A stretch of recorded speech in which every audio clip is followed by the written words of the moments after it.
던 당시 종교 지도자들 있지 않습니까? 그들과의 논쟁 속에서 주어진 예수님의 비유의 말씀입니다. 이 비유의 말씀을 통해서 우리는 오늘 우리가 믿는 예수님은 누구신가? 그리고 끝까지 그분을 믿는 믿음이란 무엇인가? 더 나아가 하나님 나라에 합당한 예복을 입는 것이 무엇을 의미하는지 함께 살펴볼 것입니다. 말씀을 통해 오늘도 성령의 역사하심을 통하여 우리에게 믿음 안에 거하도록 우리를 도우시는 그 하나님의 음성을 저와 여러분이 함께 들었으면 좋겠습니다.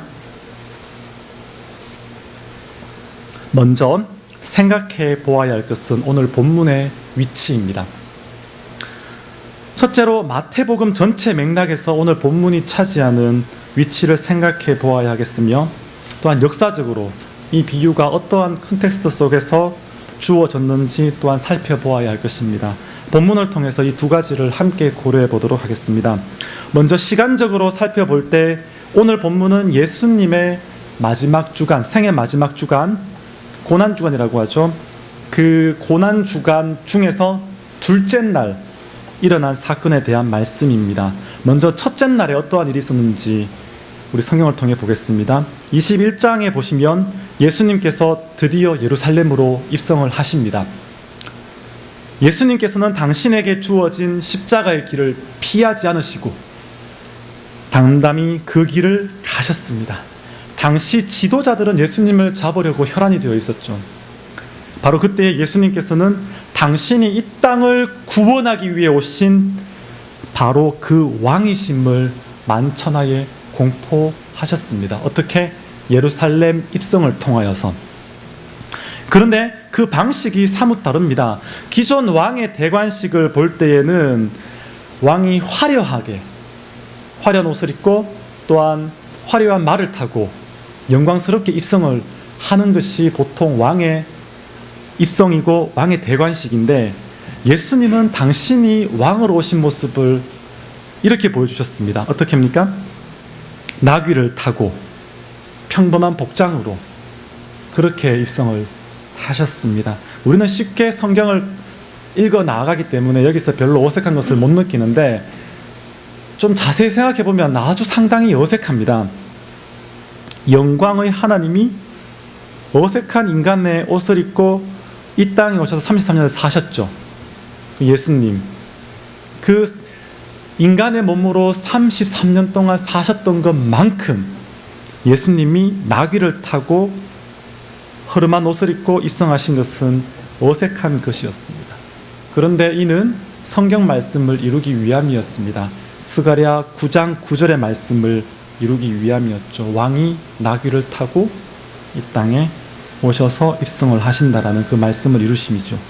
또한 예수님 자신의 겸손하심과 낮아지심의 표현이었습니다. 그런데 이렇게 낮은 모습으로 자기 자신을 드러내셨음에도 불구하고 예수님 주변으로 수많은 사람들이 몰려들었습니다. 그리고 그들은 한 목소리로 이렇게 외쳤죠.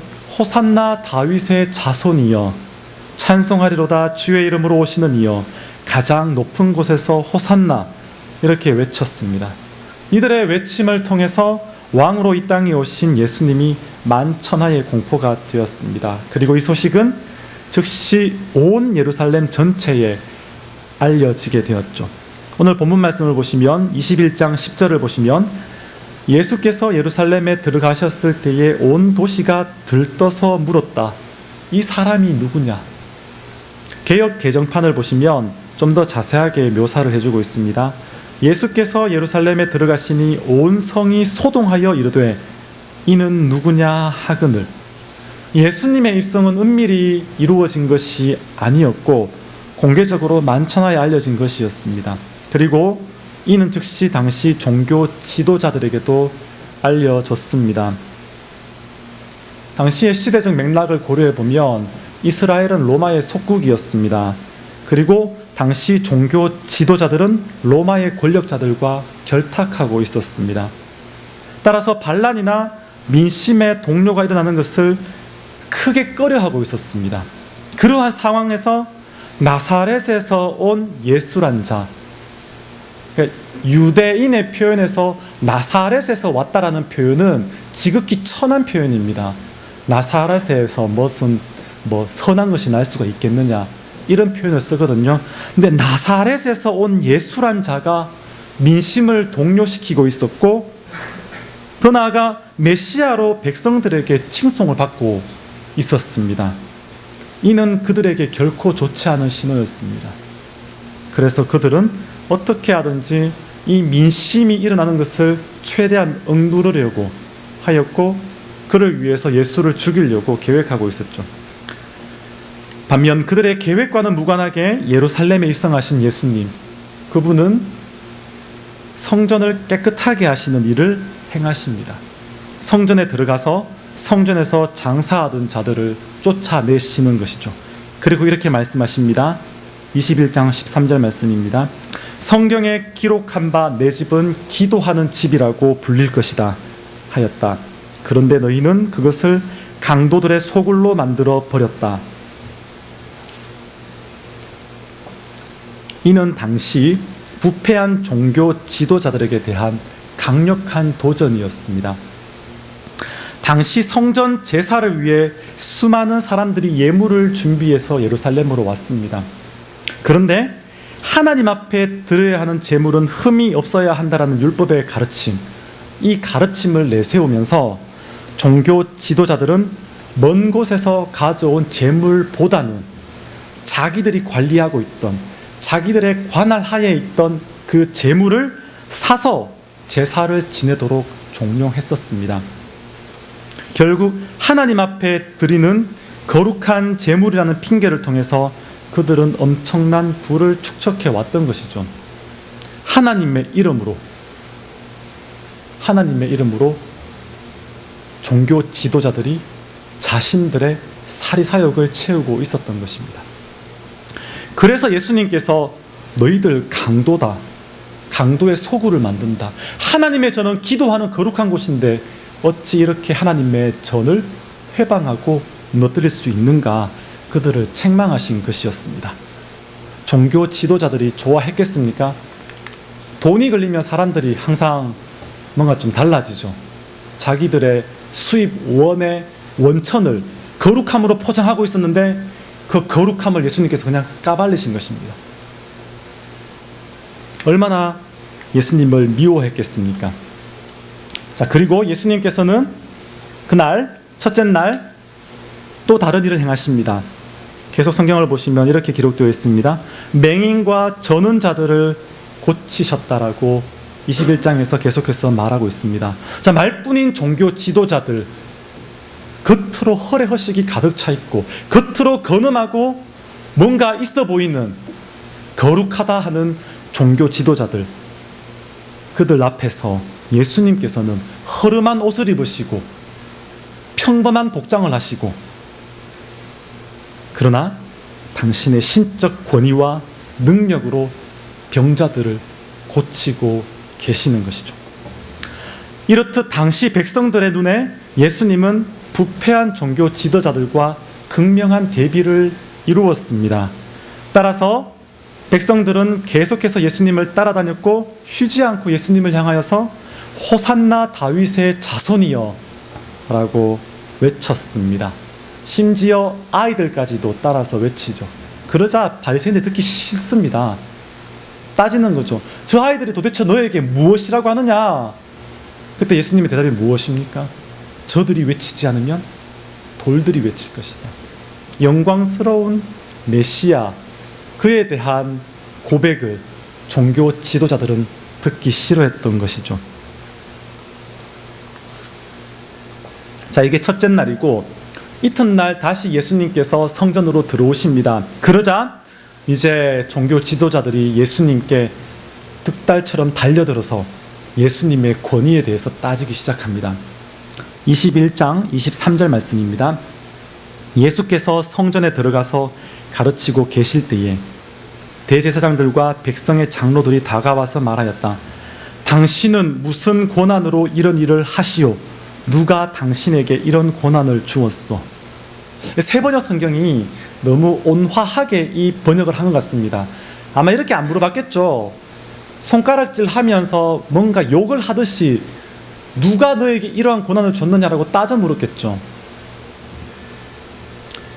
그런데 한번 생각해 봅시다. 정말로 그들이 예수님의 권위가 어디에서 나온 것인지 궁금해서 질문을 했을까요? 성경 앞뒤를 자세히 보시면 알겠지만 예수님 사역 초창기부터 그들은 예수님의 메시아 되심을 부인해 왔습니다. 심지어 예수님이 귀신을 쫓아내는 것을 보고 이렇게 말했죠. 바알세불, 귀신의 왕을 힘입어서 귀신을 쫓아낸다까지 말했죠. 예수님 보고 귀신의 왕이라고 말했으니 말 다 했지 않습니까? 그래서 예수님이 행하시는 그 권세가 어디서 왔는지, 그 능력이 어디서 왔는지 그들에게는 관심 밖이었습니다. 종교 지도자들에게는 예수님이 누구신가는 의미가 없었습니다. 그들의 관심은 어떻게 하면 예수의 말을 신성모독으로 꼬투리 잡아 그를 죽일 수 있을까? 거기에 있었습니다. 자, 예수님이 이 모든 일을 모르고 계셨을까요? 우리의 모든 마음을 꿰뚫어 보시는 주님이신데 다 아셨죠? 직접적으로 그들에게 대답하시지 않고 요한의 권위가 어디에서 왔느냐라고 질문을 하심으로써 그들의 권위에 대한 질문에 대답을 하십니다. 자, 이제 공격권이 바뀌었죠. 그들이 예수님한테 달려들어가지고 너 권위가 어디서 왔느냐고 했는데 예수님께서는 이제 공을 바꾸어서 요한의 권위가 어디서 왔는지 말할 수 있느냐? 그들이 이제 생각을 합니다.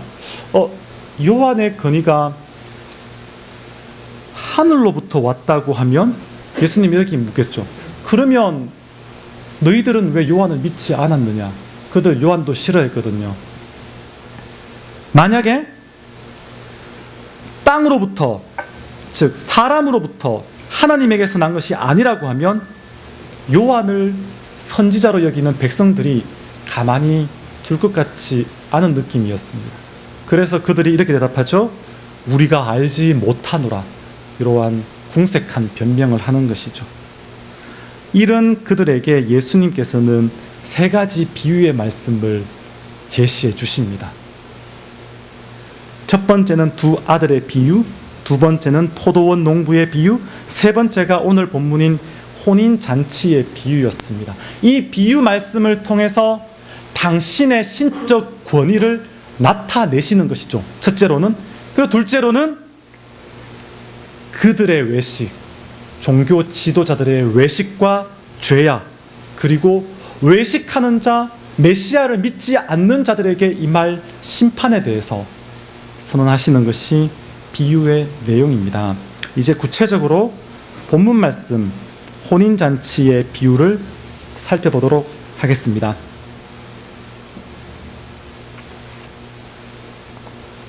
오늘 본문의 말씀 혼인잔치의 비유는 크게 두 번에 걸친 초대와 그에 대한 반응, 그리고 심판의 구조로 이루어져 있습니다. 간략하게 살펴보면 1절은 이제 예수님께서 비유로 대답하신다라는 도입부입니다. 자, 2절부터 7절까지가 첫 번째 초청과 그의 반응, 그리고 8절부터 13절까지가 두 번째 초청과 그 반응입니다. 그런데 첫 번째 초청은 두 번으로 이루어집니다. 한 번 초청하고 거절하니까 한 번 더 초청하는 것. 그런데 그들의 반응은 무엇입니까? 성경에 보면 무관심하거나 아니면 모욕하든가, 이 두 가지로 이루어지죠. 자, 이러한 그들의 반응에 대해서 임금은 군대를 보내어서 그들을 심판합니다. 이게 첫 번째 이야기고요. 자, 두 번째 8절부터 13절은 첫 번째 초대와 다르게 초대받았던 사람들을 잔치에 부르는 것이 아니라, 즉 초청장을 받았던 사람들이 오는 것이 아니라 그냥 길에 나아가서 무작위로 사람들을 잔치 자리에 채우는 것이었죠. 그래서 잔치 자리는 초대를 받은 사람들로 가득 차게 되었습니다. 그런데 문제는 그 자리에 혼인 예복을 입지 않은 한 사람이 있었던 것이죠. 임금의 초청, 혼인잔치에 초청을 받았는데 혼인 예복을 입지 않고 와 있는 것이죠. 또 다른 형태의 모욕이었습니다. 이러한 모욕에 대해 왕은 심판으로 대처합니다. 그리고 마지막 14절에서 이러한 비유를 예수님께서 이제 한 구절로 해석해 주시면서 이렇게 말씀하시죠. 부름을 받은 사람은 많지만 뽑힌 사람은 적다. 사실 오늘 본문의 말씀은 예수님 당시 시대의 혼인 예식 풍습을 이해하지 못하면 오해의 여지가 충분히 있을 수 있습니다. 여러분 오늘날 결혼식이 안 간다고 뭐 절교입니까? 초청장 받았는데 나 안 간다 그런다고 뭐 그 사람이 와서 나를 해코지하고 합니까? 그렇지 않지 않습니까? 그러니까 오늘날에는 옛날과는 다르죠. 그런데 예수님 당시에는 달랐습니다. 유대 풍습에서 혼인 예식에 참여하는 것은 어떠한 의미에서 사회적인 의무였습니다. 그러니까 반드시 가야 하는 것이었어요. 따라서 초청한 사람에 대한 호불호와 관계없이 내가 싫어하는 사람이라도 그 사람이 나를 초청했으면 그래도 그 초청에 응하는 것은 당연한 일이었습니다. 따라서 오늘 본문에서는 그냥 가까운 사람도 아니고 임금이 자기가 다스리는 나라에 사는 백성들을 부르는 것이죠. 그러면 그 백성들은 그 초청에 대해서 응하는 것은 당연한 것입니다. 그렇기 때문에 예수님의 비유 속에서 초대받은 사람들이 초대에 응하지 않았다라는 예수님의 이 비유를 백성들이 들었을 때에 상당히 놀랐습니다. 어떻게 임금의 초청에 응하지 않을 수 있는가? 2번에 걸쳐서 응하지 않죠. 심지어 2번째 응하지 않았을 때 어떻게 합니까? 듣지 않았을 뿐만 아니라 자기 일터로 가든가 아니면 초청하는 임금의 종을 죽여버리는 것이죠. 약간 좀 급진적인 느낌을 받기도 합니다. 이상하다. 이렇게까지 할 수가 있을까? 어쨌든 그 이야기는 뒤에 나옵니다. 자, 임금의 초청에 대해 초대받은 사람의 대답은 무관심 혹은 모욕. 이게 6절 말씀이죠. 모든 초대받은 사람이 임금의 초대를 거부하고 있습니다. 이러한 공개적인 반대, 모욕은 그 당시의 시대적 의미에서 임금의 초대에 대한 이러한 반응은 다른 의미로서 반역을 의미하는 것이었습니다. 나는 임금과 척을 진다라는 그러한 메시지를 보내는 것이거든요. 그렇기 때문에 이 이야기를 듣던 백성들은 이러한 어리석은 반응, 신중하지 못한 태도에 대해서 놀랐을 것입니다. 누가 감히 임금이 부르는데 안 갈 수 있지? 설령 임금이 마음에 안 들어도. 예수님께서 단순히 비유로 이렇게 말씀을 하시는 것이겠지. 백성들은 생각했을 것입니다. 자, 어쨌든 예수님의 비유는 계속 이어집니다. 이렇게 초청에 응하지 않고 반역한 자들에 대해 임금은 군대를 보내어서 심판합니다. 그리고 청중들은 이러한 왕의 분노와 왕의 심판을 정당하다고 평가했을 것입니다. 왜냐하면 왕으로서 훼손된 위엄, 권위를 바로 세우기 위해 당연한 행위였기 때문입니다. 오늘날 맥락과는 다르죠. 초청에 응하지 않은 그들을 반역으로 해서 심판하는 것. 어떻게 보면 약간 좀 예수님이 왜 비유를 이렇게 강한 비유를 드실까라고 생각할 수도 있습니다. 한번 이 비유의 첫 번째 파트, 그 앞부분을 같이 한번 생각해 보도록 하겠습니다. 예수님은 지금 하늘나라에 대한 비유로 아들의 혼인잔치를 예로 들고 계시죠. 유대인의 비유에서 왕, 임금은 항상 하나님을 대변합니다. 즉 오늘 본문으로 따지면 하나님께서 당신의 아들의 혼인잔치를 여신 것이죠. 하나님께서 당신 아들의 혼인잔치를 열었다. 아들이 누구입니까? 예수님의 혼인잔치를 이 땅에 여신 것이죠. 하나님께서 자신의 아들을 메시아로 이 땅에 보내어 주신 것이죠. 누구의 왕으로서요? 유대인의 왕으로 이 땅에 보내어 주셨습니다.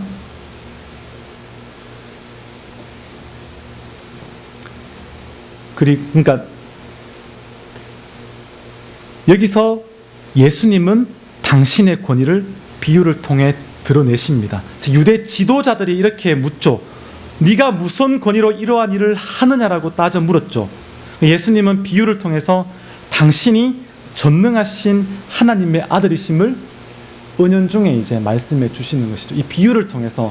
그러니까 그들이 물었을 때 대놓고 내가 하나님의 아들이다라고 말씀하지는 않지만 이제 비유를 통해서 당신이 그 하나님의 아들이심을, 메시아로 이 땅에 오신 분이심을 드러내시는 것이죠. 구약에 예표된 메시아이심을 선언하고 계시는 것입니다. 하나님 아버지가 베푼 이 잔치는 구약에 예표된 메시아가 마침내 이 땅에 오셨다는 것을 선언하는 것이었습니다. 그리고 이제 3절로 넘어가서 초대받은 사람들을 볼까요? 여러 가지로 해석될 수 있지만 유대인들로 보시는 것이 타당합니다. 하나님께서 이스라엘 백성에게 그들을 압제에서 해방시킬 메시아를 보내주실 것을 약속하셨죠. 물론 하나님의 구원의 약속이 꼭 유대인에게만 국한된 것은 아니었습니다. 구약을 보시면 아시겠지만 하나님께서 이방인 롯도 구원하셨고 나만도 구원하셨고, 또한 더 나아가서 요나를 보내어서 니느웨 백성들을 구원하기도 하셨죠. 그럼에도 불구하고 1차적으로 구약에서 살펴볼 때에 하나님의 백성은 유대인이었고 오늘의 본문도 그 유대인들을 타켓으로 하는 것이죠.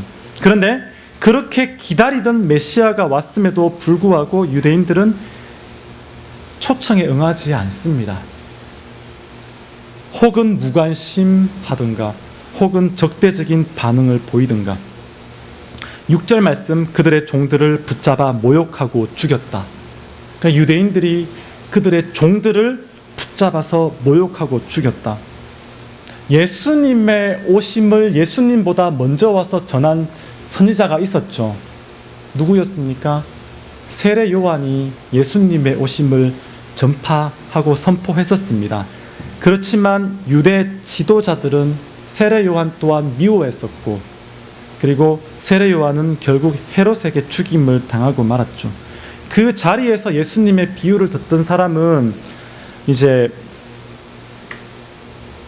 모든 사람들은 아마 분명히 이렇게 이해를 했을 것입니다. 그 종들을 죽였다. 아, 메시아 앞에 왔던 세례 요한을 죽인 것을 예수님께서 이야기하고 계시는구나. 자, 더 나아가서 이 부분은 임박한 미래에 대한 예언과도 같습니다. 유대 지도자들이 결국 예수님을 결박하고 십자가에 못 박아 죽였죠. 전능하신 하나님의 아들을 처참하게 십자가에 못 박아 죽인 것이 유대 지도자들이었고 또한 그들의 선동에 넘어간 유대인들이었습니다. 비록 성경의 가르침을 따라 예수님께서는 십자가에 죽어야만 하셨고 십자가의 죽으심이 우리를 죄에서 구원하실 당신의 영원한 경륜을 이루심이기는 했지만, 그럼에도 불구하고 영광의 하나님을 십자가에 못 박아 죽인 그들의 죄, 유대인의 죄, 그것은 결국 하나님의 심판을 초래했습니다. 7절에서 임금이 노해 자기 군대를 보내어 살인자들을 죽이고 도시를 불살랐다고 묘사하고 있지 않습니까? 제가 좀 전에 말씀드릴 때 과격한 표현을 쓰신다라고 했는데, 그 40년 후에 이스라엘이 로마의 디도 장군을 통해서 멸망당할 사실에 대한 예언이자 예표였습니다. 동일하게 예수님께서도 제자들에게 예루살렘 성전이 돌 위에 돌 하나도 남지 않고 무너질 것을 예언하셨지 않습니까? 그래서 이 비유 또한 AD 70년에 무너질 이스라엘을 예표하고 있습니다. 분명 예수님의 이 비유는 좁게 볼 때에는 그의 권위를 시험하는 대제사장과 유대 지도자들을 겨냥하고 있었지만, 좀 더 넓은 의미로 바라본다면 영광의 메시아를 못 박았던 온 이스라엘, 그리고 혹은 예수님에 대한 믿음을 견지하지 못하였던 각각의 유대인 한 사람 한 사람, 지금 수많은 무리들이 예수님을 따라다니며 호산나라고 외쳤지만 그 예수님이 십자가에 돌아가실 때 그들은 어떻게 변했습니까? 저를 십자가에 못 박아라라고 외쳤지 않습니까? 그들 한 사람 한 사람들의 죄에 대해 예수님은 스스로 십자가를 지심으로 우리의 구원을 이루시는 일을 성취하셨지만 그 영광의 주를 십자가에 못 박은 유대인들의 죄는 결국 그에 따른 심판을 받게 되는 것이었죠. 오늘 이 비유는 그 심판까지도 예표하고 있습니다.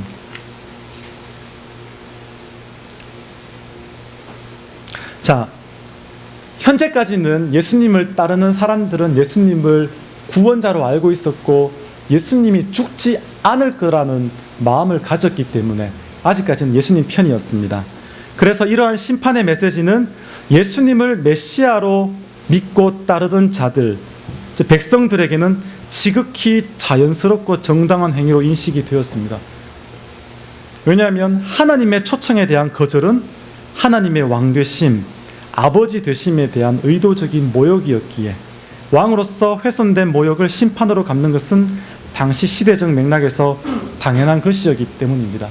백성들은 예수님을 따라다녔기에 메시아로 믿었기에 그렇지, 하나님이 보내신 메시아를 믿지 않는다면, 그분을 모욕한다면 심판을 받아야지. 백성들은 그렇게 이해를 했습니다.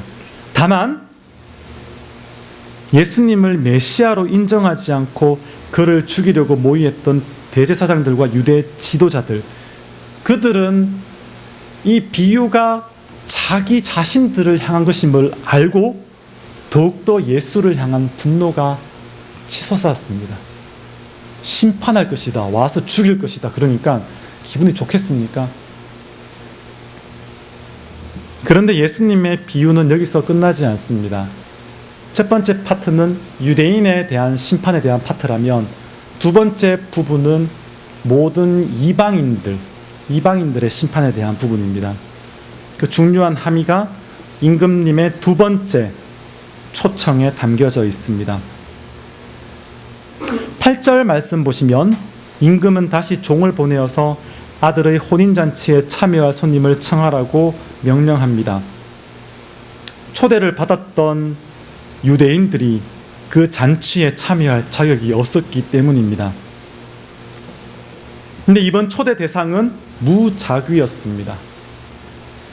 그냥 악인이나 선인이나 관계없이 종들이 길에서 만나는 대로 그 혼인잔치로 초청한 것이죠. 그리고 혼인잔치 자리는 손님으로 가득 차게 되었습니다. 그런데 여기서 하나 당시의 시대적 맥락을 또 짚고 넘어가야 할 부분이 있습니다. 즉, 비록 혼인 자리에 닥치는 대로 사람들을 불러 모으기는 했지만 그럼에도 불구하고 혼인 예식이 가지는 특성상 혼인 예복을 입고 참석하는 것이 당시의 관례였습니다.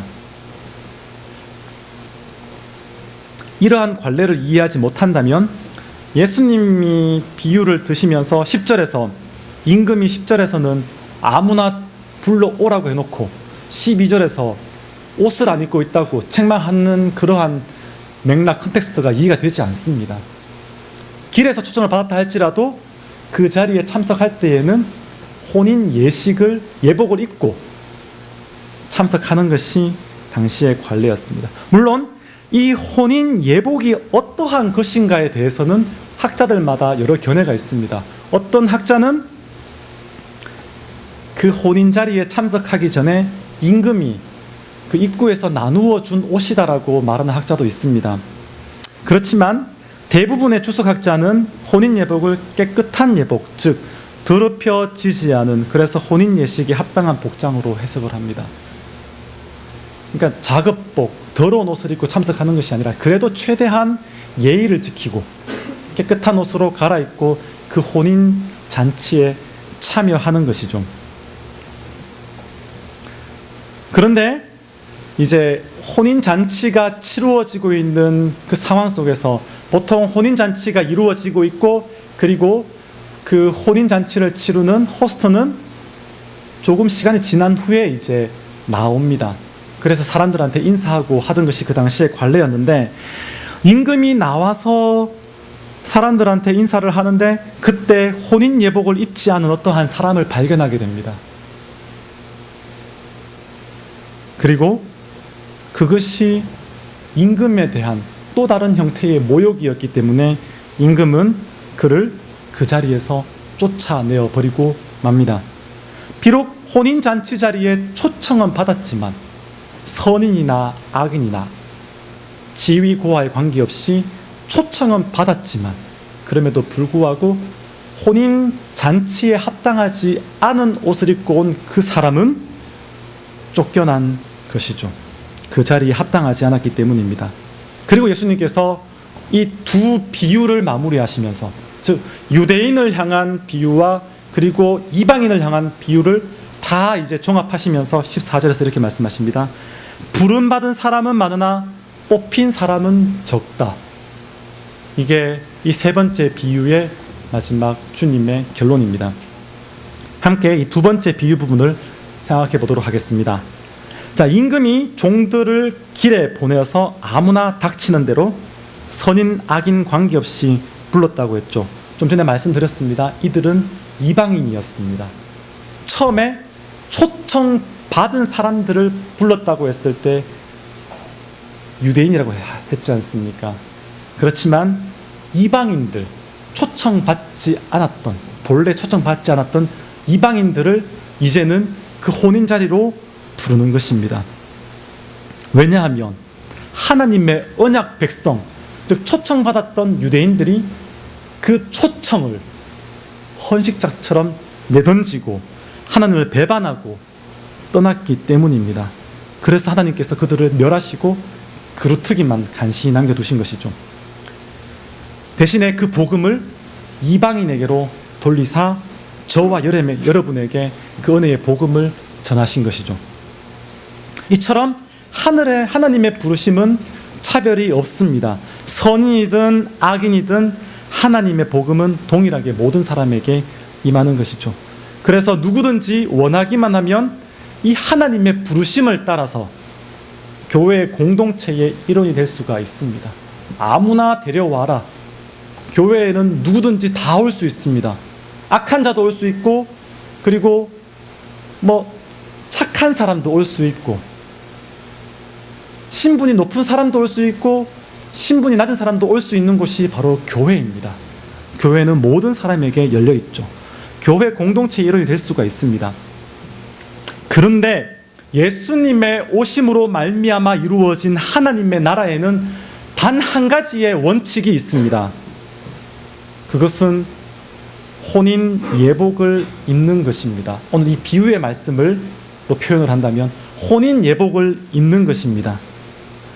좀 더 자세히 말하면 하나님 나라에 합당한 예복, 깨끗한 예복을 입는 것입니다. 이런 차원에서 대부분의 학자들은 이 혼인 예복을 회개 혹은 회개에 합당한 열매, 거룩한 삶으로 해석을 합니다.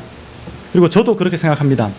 즉 진정한 하나님 나라에 거하는 사람, 참 하나님의 백성, 그는 단순히 잔치 자리에 참여한 자, 단순히 교회에 나오는 자가 아닙니다. 단순히 교회에 나와서 헌금하고 봉사하는 사람이 아닙니다. 단순히 윤리적으로 뭔가 깨달음을 받겠다라고 교회에 나오는 사람이 아닙니다. 또한 단순히 나는 하나님을 믿습니다라고 말로만 고백하는 사람, 그러한 기독교인도 아닙니다. 그는 하나님의 거룩한 부르심 앞에서 자기 자신의 죄성을 깊이 깨닫는 자입니다.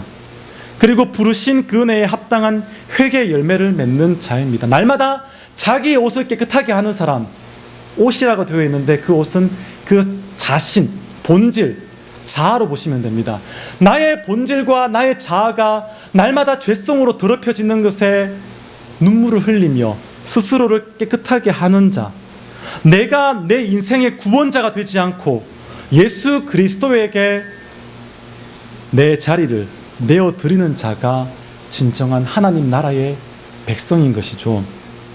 잔치 자리에 부르심을 받아서 그 자리에 앉아 있기는 하지만, 즉 누구나 오라고 해서 교회에 누구나 올 수 있어서 교회의 자리를 잡고 있기는 하지만 그 자리에 합당한 예복을 입지 않는다면, 믿음에 합당한 삶을 살고 있지 않는다면, 예수님을 믿는다라고 진실된 고백을 하지 않는다면, 예수님을 만나서 그 만남으로 말미암아 날마다 내 죄성이 깨달아지지 않는다면, 그래서 내 삶 속에서 회개가 이루어지지 않는다면, 즉 회개에 합당한 열매가 내게 없다면 부르심 자체를 거부하였던 유대인들과 그 영광의 주를 십자가에 못 박았던 그 유대인들과 우리가 무엇이 다르겠습니까? 예수님의 초림 때에 그들은 메시아 되심을 인정하지 않고 십자가에 못 박아 버렸죠. 그들과 교회에 나오지만 입술로는 예수 믿는다고 하지만 그럼에도 불구하고 교회의 주인이고 우리의 생명의 근원이신 예수를 믿는 믿음 안에 살려고 끊임없이 나 스스로를 채찍질하지 않는 자가 무슨 차이가 있습니까? 이러한 차원에서야 14절 말씀이 온전하게 이해될 수가 있습니다. 부름받은 사람은 많으나 뽑힌 사람은 적다.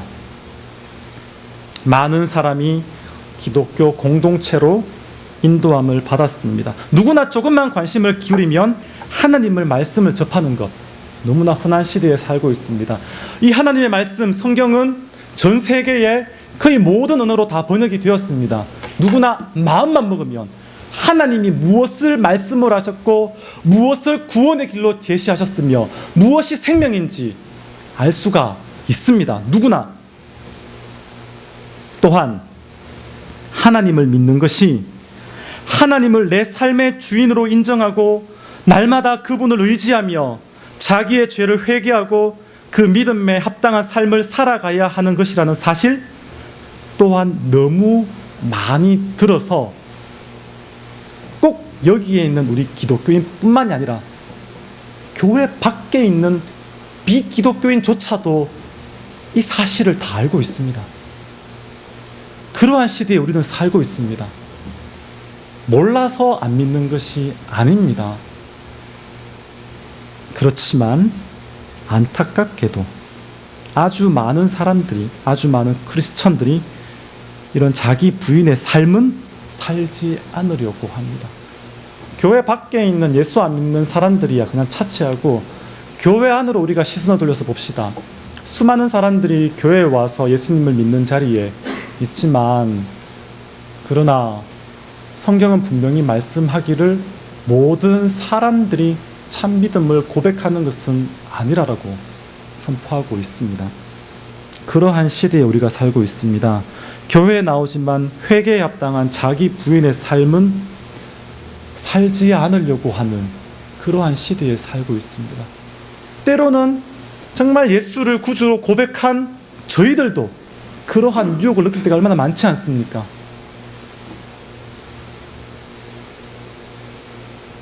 오늘 본문에서 뽑힌 사람이 적다라는 말은 사실 부름에 합당한 자기 부인을 사는 사람, 끝까지 인내함으로 믿음을 지키는 삶을 사는 자가 교회에 너무 작다라는 것에 하나의 표현입니다.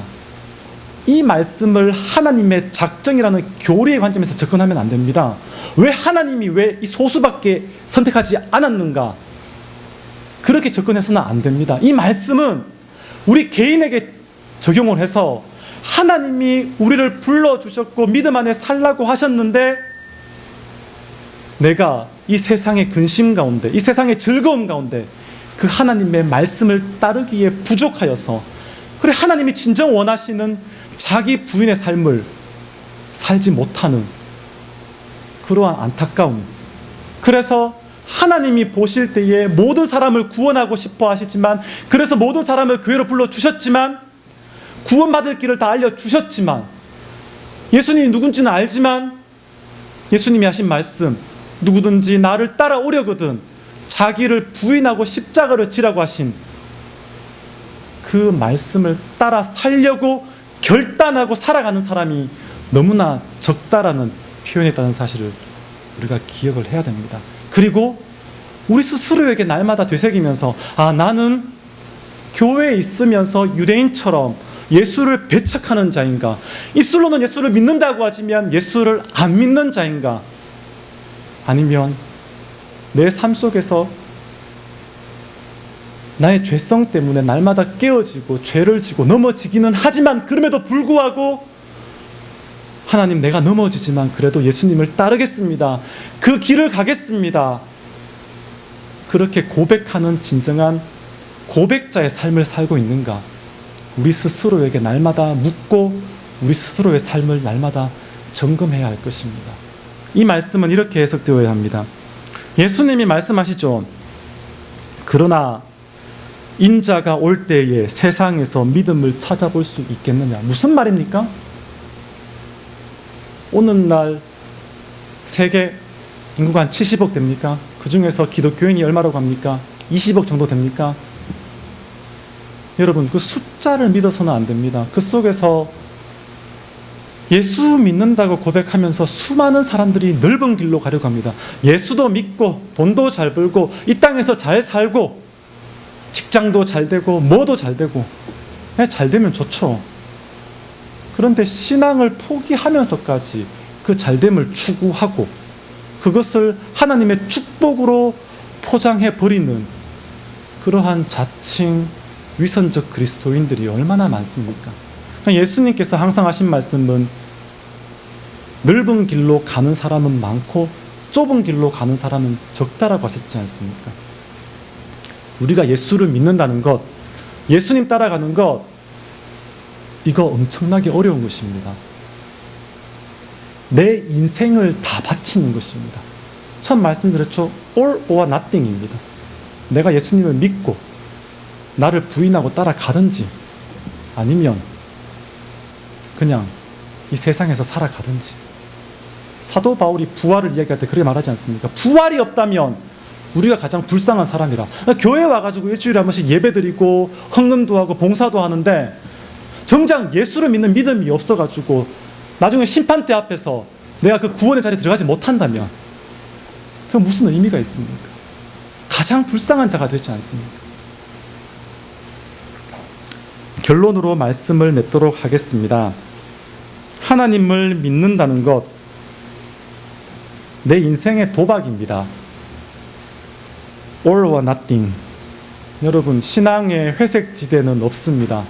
물론 그렇다고 해서 예수 믿고 고백하는 가운데 내가 진 짓 잘못해서 짓는 그 죄로 말미암아 꼭 심판을 받는다, 그런 이야기를 하는 것이 아닙니다. 중요한 것은 우리 마음의 본질입니다. 우리가 그러한 죄성 가운데 살고 있다 할지라도 날마다 깨어지고 부서지고 예수님을 따라가려고 하는 내 마음의 중심이 있느냐 없느냐, 그것을 지금 말하고 있는 것입니다. 내가 하나님을 믿는다고 고백하고 하나님 나라에 합당한 예복, 즉 날마다 나를 부인하고 예수를 따르는 삶을 살아가든지 아니면 내가 내 인생의 주인이 되어 내 스스로의 구원자가 되든지, 이 둘 중에 하나입니다. 어차피 우리 인생의 종착점은 있는 것이고 내 스스로 생각할 때에 내가 나를 구원할 능력이 없음을 자각한다면 우리 인생을 하나님을 믿는 믿음에 한번 베팅해 보는 것은 어떻습니까? 여러분은 어떤 스타일입니까? 분산 투자하는 스타일입니까? 아니면 올인하는 스타일입니까? 주식 투자는 분산 투자하시고 신앙에는 올인하시기를 바랍니다. 예수를 믿는 믿음에는 올인하시기 바랍니다. all or nothing입니다. 우리가 날마다 하나님 앞에 바로 서려고 노력할 때 하나님은 성령을 통하여서 우리를 도와준다고 약속하셨습니다. 비록 외롭고 고달프고 힘든 길이지만 결코 혼자가 아닙니다. 우리 안에 계시는, 입술로 예수를 믿는다고 고백했을 때 그때부터 우리와 함께 하신 성령께서 우리와 함께 하시고 우리를 인도해 주십니다. 자기 부인의 삶이 비록 어렵고 힘들지만 그래도 하나님은 우리와 함께 하십니다. 우리 모두 끝까지 인내함으로 하나님을 기쁘시게 하는 저와 여러분이 되기를 주님의 이름으로 축원합니다. 기도하겠습니다. 하나님, 다시 한 번 더 우리가 깨닫습니다. 우리의 믿음이 신앙의 여정이 얼마나 어려운 것인지 다시 한 번 더 생각해 봅니다. 하나님, 이 자리에 있는 성도들은 끝까지 믿음을 지켜서 주님이 우리를 만나서 우리에게 착하고 충성된 종아, 내가 작은 일에 충성하였으니 내가 큰 복을 받을지어다, 그렇게 우리 주 예수 그리스도로부터 마지막 날 인정받는 그러한 믿음의 성도가 될 수 있도록 주님 인도하여 주시옵소서. 한 사람도 이 믿음에서 낙오되지 않고 그 거룩한 주님과의 함께하는 그 영원한 나라에 이룰 수 있도록 주님 도와주옵소서. 예수님 이름으로 기도합니다. 아멘.